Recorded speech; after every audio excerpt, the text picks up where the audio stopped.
Selamat pagi dan salam sejahtera buat kita semua.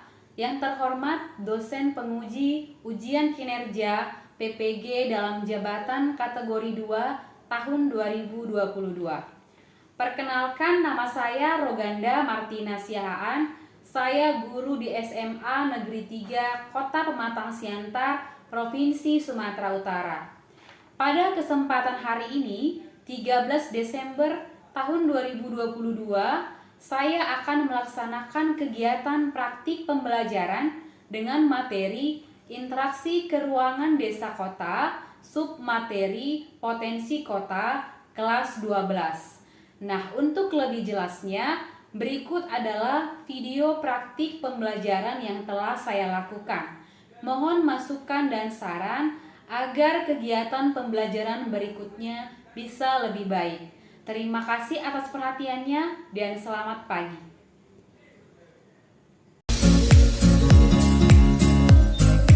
Selamat pagi semuanya, anak-anak hebat. Pagi, Bu. Iya ya. Oke, gimana kabarnya hari ini? Sehat, luar biasa. Oke ya, sebelum kita memulai pelajaran, silahkan kepada ketua kelas buat doa pembuka kita. Untuk sebelum memulai pelajaran kita hari ini, banyak kita berdoa menurut agama dan kepercayaan kita masing-masing. Berdoa dimulai.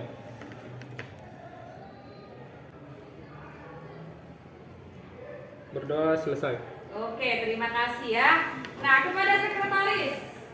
Ayo, Nomi. Semua hadir hari ini, nah? Iya, hadir ya. Bagus sekali ya semuanya hadir hari ini. Semangat untuk sekolah. Untuk meningkatkan semangat kita hari ini untuk belajar ya, silakan semua berdiri. Geografi siap berprestasi. Oke, silakan duduk kembali ya. Nah, sebelum Ibu menjelaskan tentang materi kita hari ini, Ibu mau memberitahukan dulu apa kompetensi dasar dan indikator pencapaian kompetensinya ya. Nah, di sini kompetensi dasarnya itu adalah menganalisis struktur keruangan desa dan kota, interaksi desa dan kota, serta kaitannya dengan usaha pemerataan pembangunan ya. Sedangkan indikator pencapaian kompetensinya adalah mengemukakan karakteristik dan potensi wilayah kota. Nah, itulah dia kompetensi dasar dan indikator pencapaian kompetensi. Sekarang kita mau mengingat dulu materi minggu yang lalu ya. Oke, perhatikan di sini ya. Nah, siapa yang masih ingat materi minggu yang lalu? Ayo, siapa? Ya, Mayan. Materi minggu yang lalu, Bu, tentang karakteristik desa dan potensi desa, Bu. Iya, bagus ya. Tentang karakteristik desa dan potensi desa ya. Ada yang masih ingat nah apa itu karakteristik desa? Iya, Albert. Karakteristik desa itu terdiri dari aktivitas penduduknya yang masih didominasi oleh pertanian. Alat pertaniannya masih sederhana, Bu, menggunakan kerbau dan masih menetapkan prinsip gotong royong, Bu. Iya, bagus sekali ya. Nah, selanjutnya ada yang masih ingat potensi desa. Potensi desa itu yang kemarin kita pelajari tentang potensi fisik dan potensi non-fisik. Potensi fisik itu meliputi air, tanah, udara, manusia, dan hewan ternak. Sedangkan potensi non-fisik itu seperti pelatihan kepada para petani bagaimana cara mengolah pertaniannya dan sistem gotong royong mereka, Bu. Nanti kita kan masih ingat semua materi minggu yang lalu ya. Sekarang perhatikan dulu gambar ini ya. Di sini ada sebuah gambar, yaitu gambar pabrik ya. Ibu mau tanya dulu tentang pengalamannya hari ini ya. Siapa tadi yang saat berangkat ke sekolah itu melewati pabrik? Iya, silakan nak. Kebetulan setiap saya berangkat ke sekolah, saya melewati pabrik ini. Iya, katanya dia melewati pabrik mie ya. Nah, selanjutnya ada lagi gambar ini ya. Ini adalah gambar kemacetan ya kan, sering kita jumpai di kota ya. Nah, saat berangkat ke sekolah tadi ada yang mengalami kemacetan, nak? Iya. Pagi saat saya berangkat sekolah banyaknya karena banyak penduduk di kota membuat saya terkena macet dan banyak juga orang yang melalui jalur yang tidak seharusnya Iya, bagus sekali ya. Nah, alasannya kenapa tadi Ibu menanyakan itu kan beberapa pengalaman teman kalian ya? Karena ini ada kaitannya dengan materi kita, yaitu tentang karakteristik kota dan juga potensi kota. Tadi pabrik ada ya kan, pabrik mie ada, terus juga kemacetan. Itu adalah salah satu karakteristik kota. Sampai di sini paham ya? Iya, paham ya. Tujuan pembelajaran kita ya. Yang pertama ada dia mampu mengemukakan karakteristik dan potensi wilayah kota dengan benar. Itulah dia tujuan pembelajaran kita hari ini ya.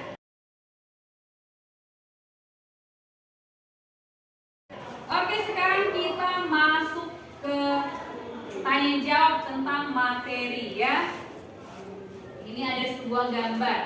Siapa yang bisa memberikan pendapatnya melalui gambar ini, Nak? Iya, Naomi. Pada gambar tersebut terlihat fasilitas sosial ekonomi yang lengkap bukan seperti sekolah, rumah sakit, jalan raya, perkotaan, terminal untuk tempat bus. Iya, bagus ya. Dari gambar ini bisa kita lihat bahwa ini adalah kota. Dimana kalau kota itu karakteristiknya lengkap ya. Ada lagi Nak yang bisa menambahi? Iya, Melisa. Pada gambar tersebut terlihat juga kepadatan penduduk yang sangat tinggi, Bu. Iya, kepadatan penduduk yang tinggi, makanya bisa muncul yang namanya kemacetan. Ada lagi yang bisa menambahi? Di gambar tersebut terlihat juga bahwa kebanyakan penduduk mayoritas non pertanian. Iya ya. Nah, di sini kebanyakan itu non pertanian ya. Perhatikan ini gambar yang kedua ya. Ada dia potensi budaya ya. Oke, dari gambar ini ada yang bisa memberikan pendapat? Dari gambar tersebut ada potensi budaya seperti candi, kesenian daerah yang dapat menjadi daya tarik orang pergi ke kota. Iya, ada candi dan juga kesenian daerah ya. Baru sekali jawabannya ya. Yang kedua, kita lanjut potensi ekonomi. Ya, kira-kira ada yang bisa ngasih pendapat dari gambar ini, Nak? Ya, Bu. Di gambar tersebut, Bu, terlihat potensi ekonomi yang terdapat di dalam perkotaan, Bu, kayak pusat perbelanjaan, pusat Iya. kesehatan, daerah perkantoran, sama masyarakat yang melakukan jual beli hasil karyanya, Bu. Iya, bagus ya. Banyak kalau di perkotaan itu banyak sekali potensi ekonominya ya. Ada di sini mall ya kan. Bahkan ada yang menjual-jual hasil karyanya ya. Nah, itulah dia tentang potensi ekonomi ya. Yang terakhir, potensi sosial ya. Siapa yang bisa memberikan pendapat dari gambar ini? Di situ ada terlihat panti asuhan sama bakti sosial kesehatan yang gratis. Hal tersebut dapat meningkatkan kesejahteraan masyarakat kota, terutama bagi orang-orang yang kurang mampu. Iya, bagus sekali ya. Ini adalah berhubungan dengan kemanusiaan, ya kan? Yang bisa meningkatkan sikap sosial seseorang ya. Sampai di sini paham? Paham, Bu. Oke ya. Sekarang ya, sebelum Ibu tayangkan video ini, silahkan kamu duduk sesuai dengan kelompoknya. Oke, silahkan.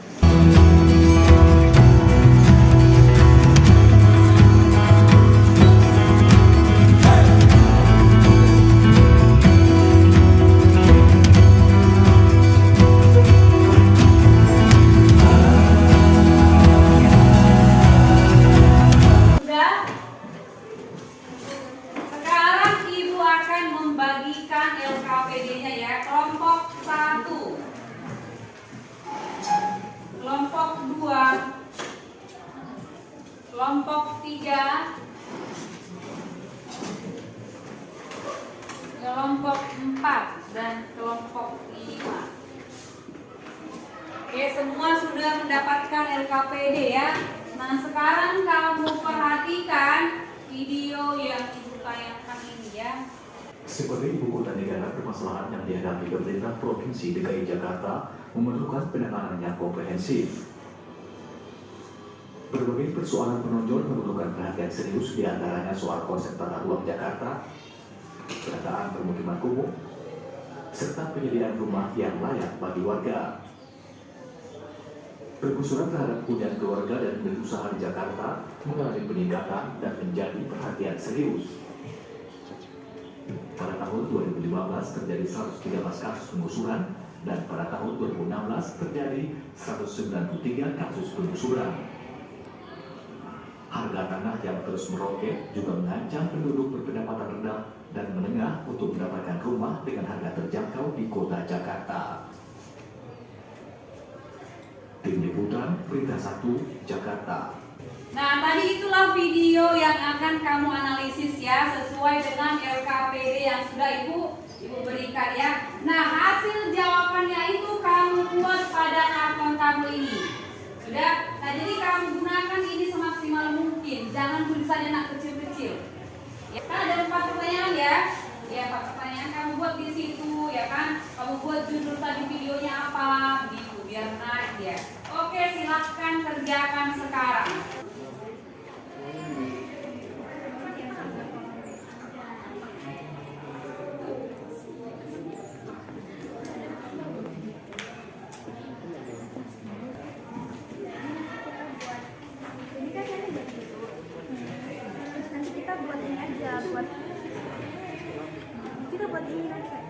Gitu kan, terus nanti kita jelas lagi ini kan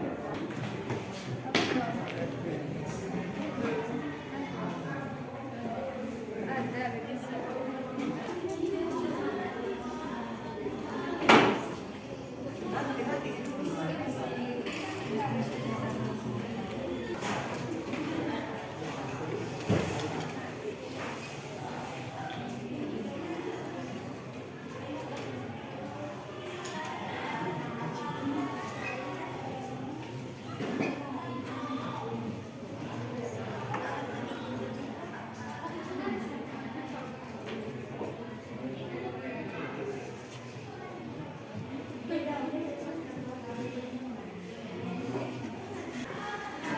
Dengarkan ya, nah jawaban dari analisis videonya itu boleh kamu lihat dari sumber-sumber lain ya, ataupun dari Google, jurnal, dan lain-lain, oke? Ya, silakan dilanjut.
Sudah cari jawabannya, nak? Sudah.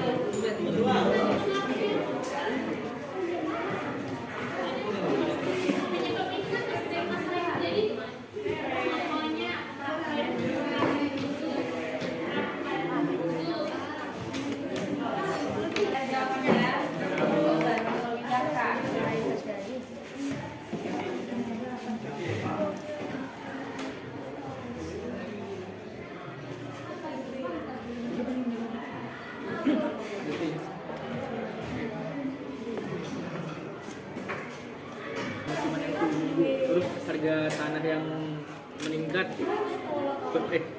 sama penyediaan rumah untuk warga yang sebetulnya belum terpenuhi. Oh iya ya. Gara-gara penggusuran itu. Kenapa itu jadi pemukiman kumuh? Gara-gara apa? Warganya tidak menjaga kelestarian lingkungan. Iya boleh ya, karena tidak menjaga kelestarian lingkungan. Makanya muncul pemukiman kumuh ya.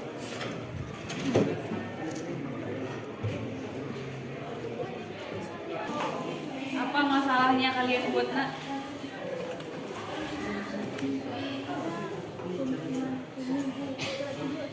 Pemukiman kumuh ya, kenapa itu bisa muncul pemukiman kumuhnya?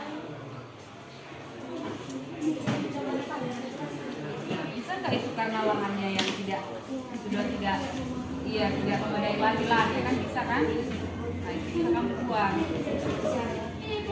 Karena lahan yang sudah semakin sedikit, sehingga kebanyakan orang itu tinggal di bawah jembatan kan? Kita bayar. Jadi di sini apa masalah yang terjadi itu apa yang kalian buat? Sebagai pusat negara, yaitu ibu kota negara yang besar, tata ruangan di Jakarta itu kurang bagus, masih banyak pemukiman yang terjadi karena banyaknya pemukiman kumuh. Seharusnya kan kalau misalnya kita buat itu sebagai ibu kota negara itu kan kita harus buat tata ruang yang bagus. Iya, benar-benar. Jadi orang kita tahu ya, letaknya itu teratur gitu ya. Iya bagus ya. Ini panjang.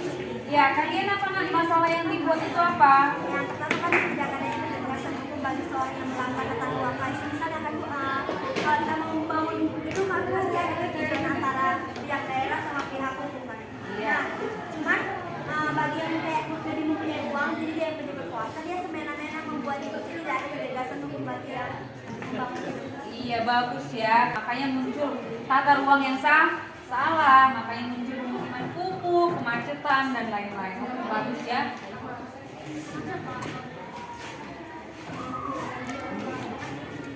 Nah, jadi kalau sudah kamu buat itu kesimpulan dari jawaban kamu ya, jangan lupa dituliskan ya kan pada kantornya ya.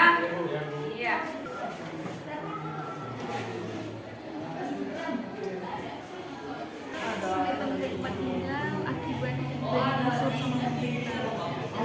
Akibat tiga tanah yang naik.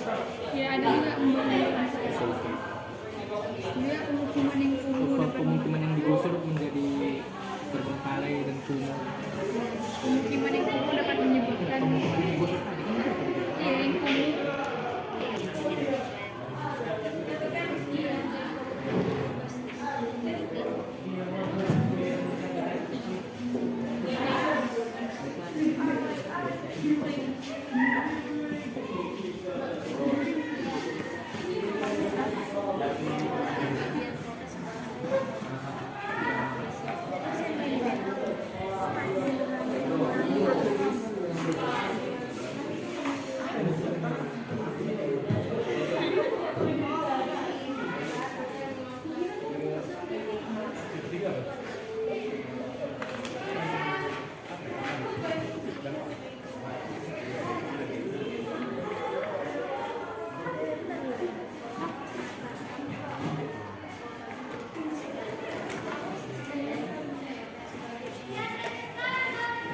Ini solusinya dijawab oleh kau ya Bet. Kau jelaskan. Ada dia jangan kan nggak muncul yang namanya pemukiman kumuh, ya kan? Melakukan transmigrasi.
Kelompok mana yang sudah selesai? Oh, kelompok 2 sudah. Apa lagi?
Boleh ditambahi tanda panahnya ya nak.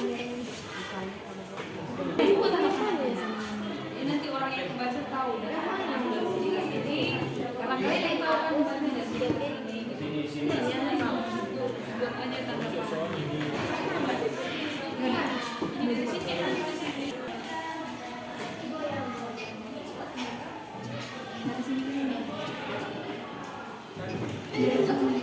Sini kan? Masuk sini. Mana guys?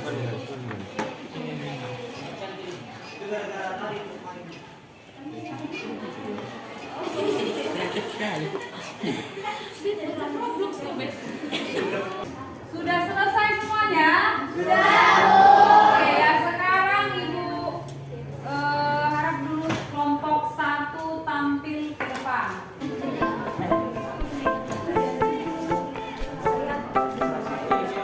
Baiklah, selamat pagi buat kita semua.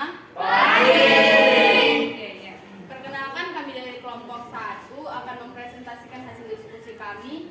Saya Yohana Tommy sebagai anggota. Saya Najwa Utami sebagai ketua dari kelompok 1. Saya Tommy Fitra sebagai anggota.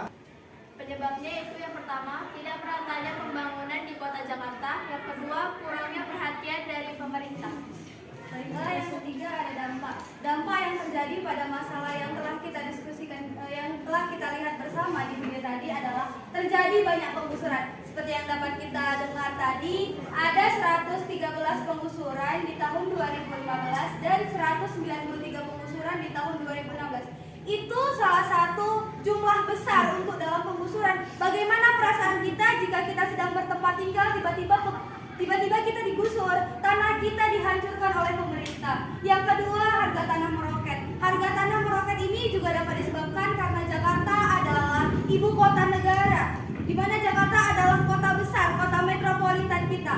Yang ketiga, ada pemukiman yang harganya sulit dijangkau oleh masyarakat menengah ke bawah. Karena mahalnya lahan di kota Jakarta itu, otomatis harga pemukiman yang layak dihuni di kota Jakarta itu sangat tinggi.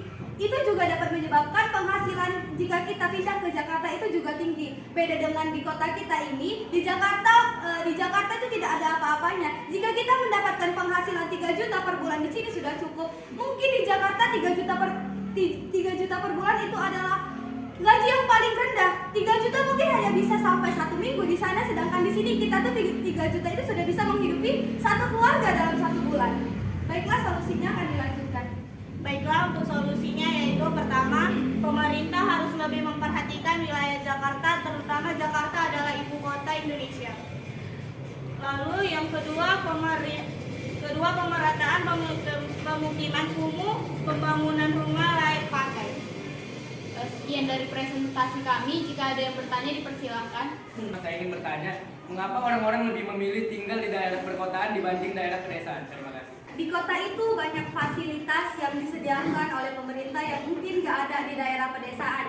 Mungkin di pedesaan rumah sakit sudah ada, tetapi tidak selengkap di kota. Di kota banyak pendidikan di mana apapun yang ada di kota itu pasti sudah lebih maju dibandingkan di desa. Kemudian banyak mata pencaharian yang dapat kita cari di kota, dan gaji yang kita dapat di kota itu lebih besar daripada gaji yang kita dapatkan di desa. Terima kasih. Terima kasih dan selamat pagi.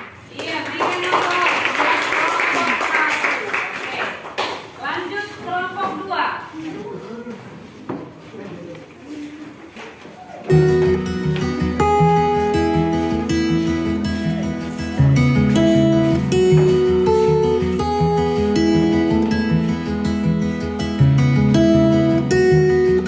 Selamat pagi untuk kita semua. Pada kali ini kami akan presentasikan hasil analisis kami terhadap konflik tata ruang kota yang semakin hari semakin berantakan. Yang sebelum itu, izinkan kami memperkenalkan diri. Perkenalkan, nama saya Naomi Mutiara Sagian sebagai ketua kelompok. Nama saya Felisa Nenggola sebagai anggota. Nama saya Alif Patapantasoid sebagai anggota. Masalah yang terjadi yang pertama, tidak adanya ketegasan hukum bagi seorang yang melanggar tata ruang. Nah, di sini dapat kita perhatikan bahwa ketegasan hukum bagi seseorang yang melanggar. Semisalnya kita mempunyai tanah atau lahan yang akan dijadikan pemukiman, tetapi dipakai oleh orang yang banyak uangnya menjadi mall ataupun gedung-gedung yang bagi sepihaknya doang. Yang kedua, perencanaan tata ruang selalu disatukan dengan rencana pengembangan. Di sini seperti yang nomor 1 tadi, rencana pengembangan lahan di pemukiman kumuh ini sudah banyak terjadi karena gedung-gedung yang ada di kota-kota besar yang tidak ada tata ruang kotanya. Yang ketiga, perencana tata ruang lebih banyak didominasi oleh keputusan politik. Di sini keputusan politik itu hanya keputusan sepihak, tidak ada keputusan di daerah tersebut kayak RW, RT. Yang terakhir, belum semua di daerah mempunyai fasilitas masing-masing. Selanjutnya saya akan menjelaskan tentang faktor penyebab dari konflik tata ruang kota. Yang pertama, fakir miskin. Di sini saya menjelaskan tentang fakir miskin. Fakir miskin ini disebabkan oleh tingkat pendapatan dari setiap orang yang tidak memenuhi untuk kebutuhannya, sehingga setiap orang pasti akan mengalami kekurangan dalam segala bidang kebutuhan kehidupannya. Yang kedua, pemukiman kumuh. Pengertian pemukiman kumuh ini adalah wilayah atau lokasi di suatu permukiman kota di mana warganya itu mengalami kekurangan baik dari segi fasilitas maupun kebutuhan pokok semisal makanan, pakaian, hingga tempat tinggal. Yang ketiga, pembuangan sampah sembarangan. Ini disebabkan oleh tingkat kepadatan dari setiap wilayah di kota tersebut.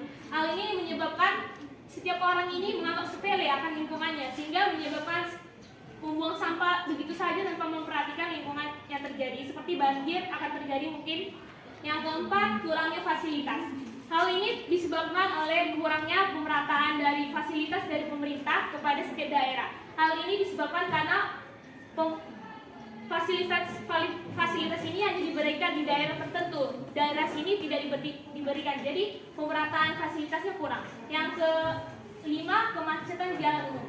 Kemacetan jalan umum ini disebabkan oleh tingkat kepadatan penduduk juga sama luas dari wilayah perkotaan itu.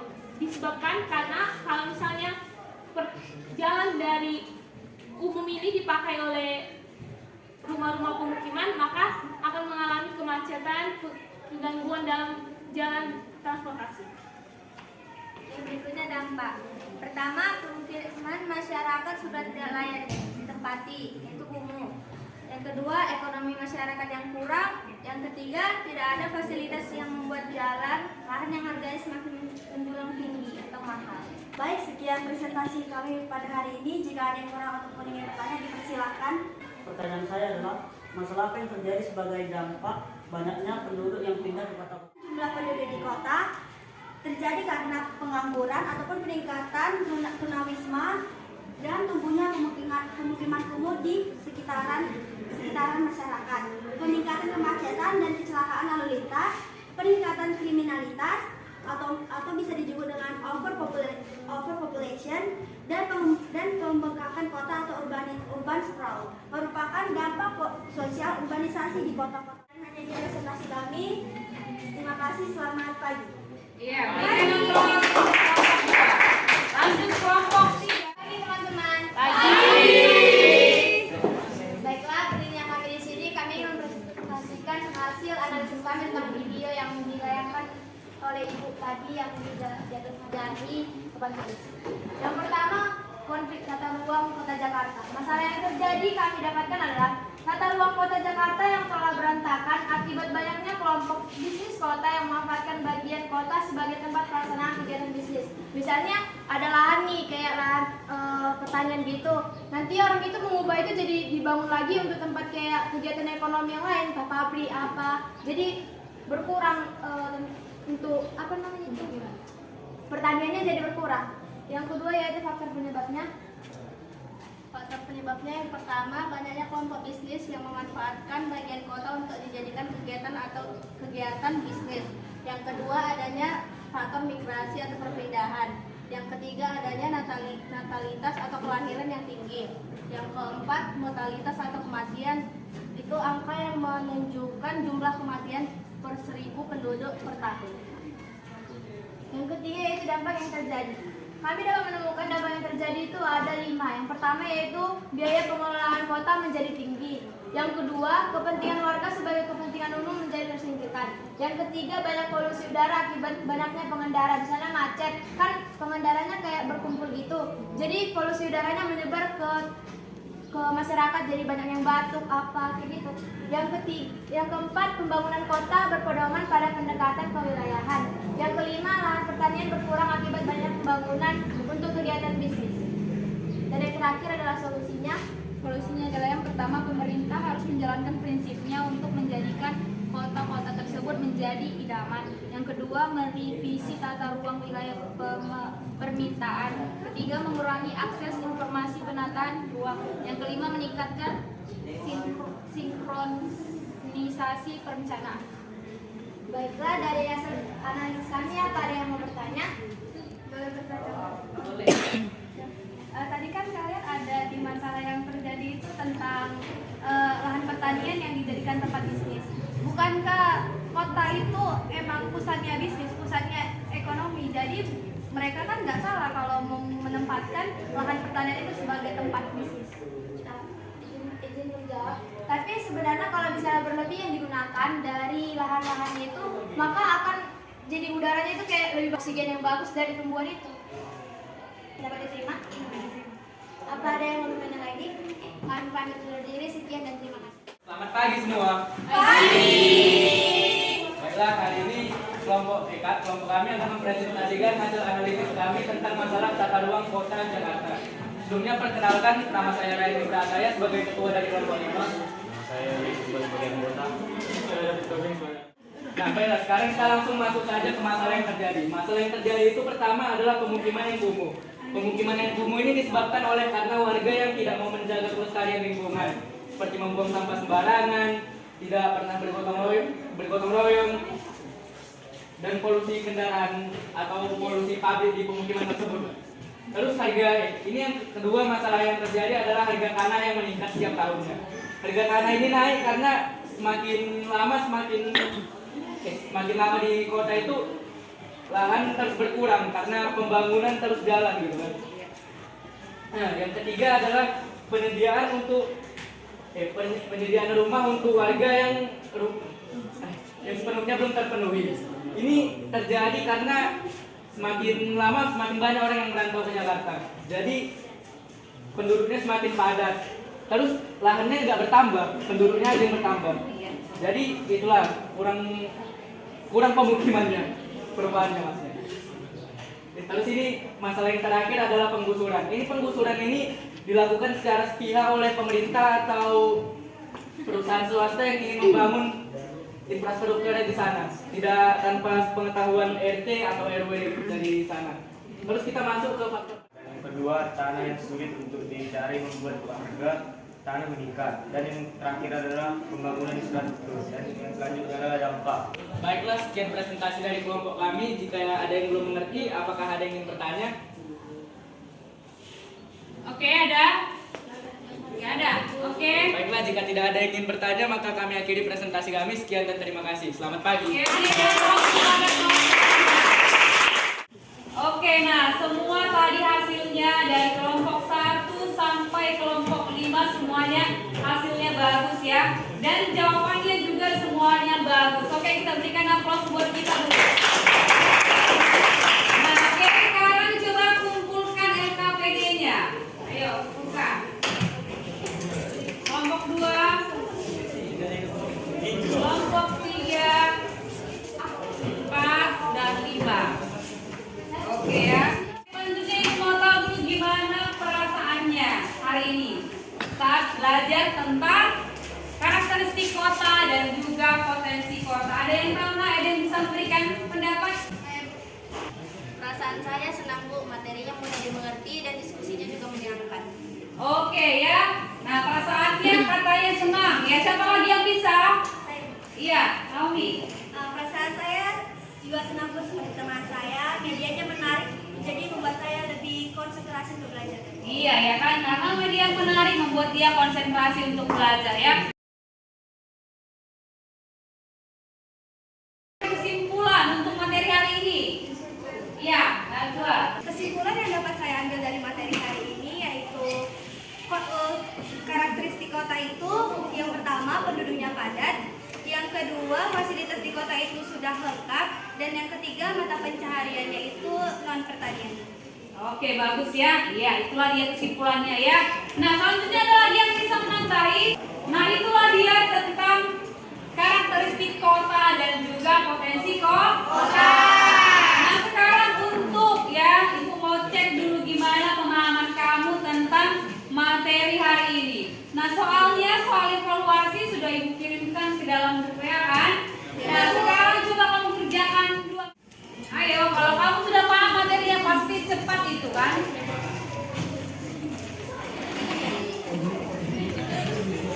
Oke, jamnya sudah selesai. Bentar ya. Siapa lagi dan sudah? Biar Ibu nilai. Oke, berarti sudah semua ya. Oke, biar Ibu nilai dulu ya, Ibu lihat dulu hasilnya.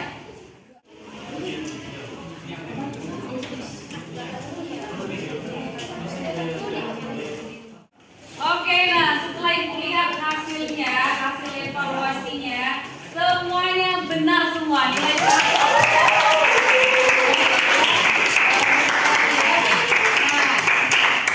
jadi Ibu harap untuk minggu-minggu berikutnya itu kamu harus tetap semangat untuk belajar ya. Nah, untuk minggu depan materi kita tentang struktur tata ruang kota. Silakan dibaca bukunya ya. Oke. Nah, sekian pembelajaran kita hari ini. Silakan kepada ketua kelas buat doa penutupnya. Nah. Sebelum mengakhiri pelajaran kita hari ini, kita berdoa menurut agama dan kepercayaan kita masing-masing. Doa dimulai.